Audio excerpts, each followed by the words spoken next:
आदाब, मेरा नाम डॉक्टर सुवर्चला है। मैं जीवा फर्टिलिटी सेंटर्स में साइंटिफिक डायरेक्टर हूँ। आज हम जानने की कोशिश करेंगे कि आईवीएफ और इक्सी होता क्या है। ये बहुत बड़े बड़े ऐसे वर्ड्स हैं जिनका फुल फॉर्म तो हम जानते नहीं और इसका क्या अर्थ है भी नहीं जान पाते कभी कभी ट्रीटमेंट के लिए आने के टाइम। आईवीएफ और इक्सी के बारे में समझने के लिए पहले थोड़ा सा इनफर्टिलिटी के बारे में बताऊंगी।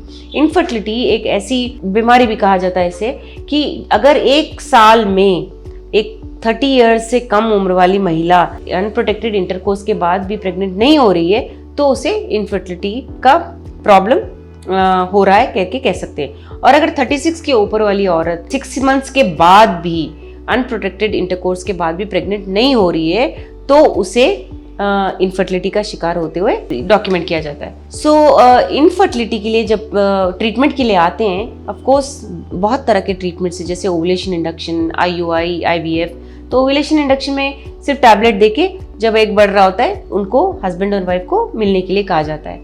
जब आईयूआई करते हैं, जब एग बढ़ रहा होता है टैबलेट देने के बाद हस्बैंड के स्पर्म्स लेके प्यूरिफाई करके गर्भ में डाला जाता है। इससे सक्सेस रेट 10 से 15% तक बढ़ जाता है। जब ये सब काम नहीं आते हैं या उम्र बहुत बढ़ गई है या ओवरीज में अंडे बहुत कम हो गए या हार्मोनल इम्बैलेंस है, ट्यूब्स ब्लॉक हैं, हस्बैंड का सैंपल अच्छा नहीं है, स्पर्म्स अच्छे नहीं है, तो उनको आईवीएफ कराने के लिए बोला जाता है। आईवीएफ में भी एक अनोखा शब्द यूज करते हैं, इक्सी करा लीजिए आपके लिए अच्छा रहेगा। पहले तो आप आईवीएफ के बारे में जानिए। आईवीएफ का फुल फॉर्म है इन विट्रो फर्टिलाइजेशन। करीब 40 से 48 ईयर्स के पहले आईवीएफ जो है टेस्ट ट्यूब में किया गया था। जब सबसे पहले किया गया था ग्लास के टेस्ट ट्यूब में किया गया था, अंडों को स्पर्म्स के साथ छोड़ा गया था और स्पर्म्स ने में से जो भी अच्छा एक स्पर्म था वो अंडे के अंदर गया और उसे फर्टिलाइज करके लुई ब्राउन नामक बच्चा पैदा हो, उसे गर्भ में डाला गया और वो प्रेगनेंसी लाई गई। तो ये था फर्स्ट।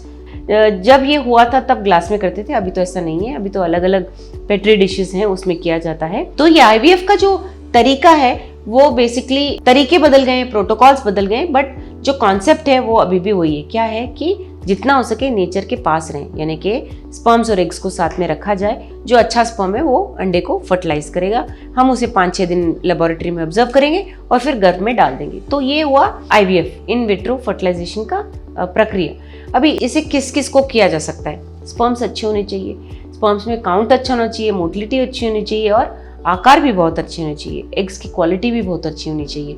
क्योंकि ये ऐसे पेशेंट है जो नेचुरली कंसीव नहीं कर रहे हैं, तो हो सकता है एग्स और स्पर्म्स में कुछ ऐसा प्रॉब्लम हो जिससे फर्टिलाइजेशन ना हो।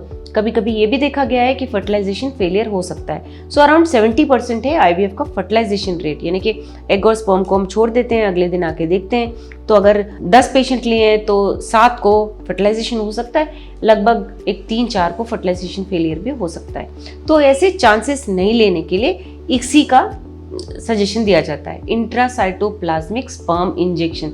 इस नाम से आप समझ सकते हो कि एक एक स्पर्म को लेके एग के साइटोप्लाज्म में यानी कि एग के अंदर डाला जाता है। हर एक अंडे के अंदर एक एक स्पर्म को सिलेक्ट किया जाता है। बहुत ध्यान से आपके एम्ब्रियोलॉजिस्ट करेंगे ये काम, 4000-6000 टाइम्स मैग्नीफाई करके जो अच्छा स्पर्म रहेगा वही लेके अंडे में डाला जाता है। इससे बहुत सारे फायदे हो जाते हैं। एक तो ये है कि स्पर्म को हम सेलेक्ट कर सकते हैं, अगर काउंट अच्छा नहीं रहा तो कुछ 100, 5, 10 स्पर्म में भी काम हो सकता है। अगर स्पर्म हस्बैंड के 5-10 स्पर्म भी रहे तो भी काम हो सकता है। अगर मोटिलिटी यानी कि हरकत अच्छी नहीं है तो मोटिलिटी लाकर उसे इक्सी के लिए यूज़ किया जा सकता है।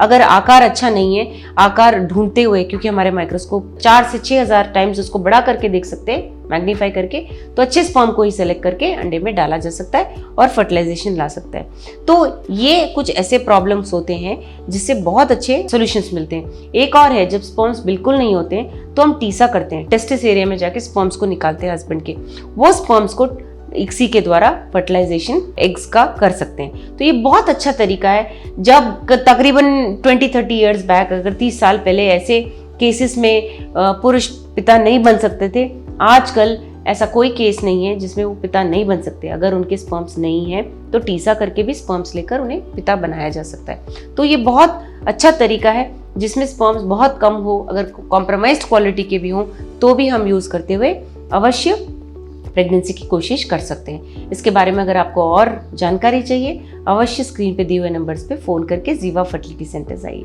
Thank you. हमने इस वीडियो बनाने के लिए बहुत मुशक्कत की है, मेहरबानी करके हमें लाइक और सब्सक्राइब ज़रूर कीजिएगा। शुक्रिया।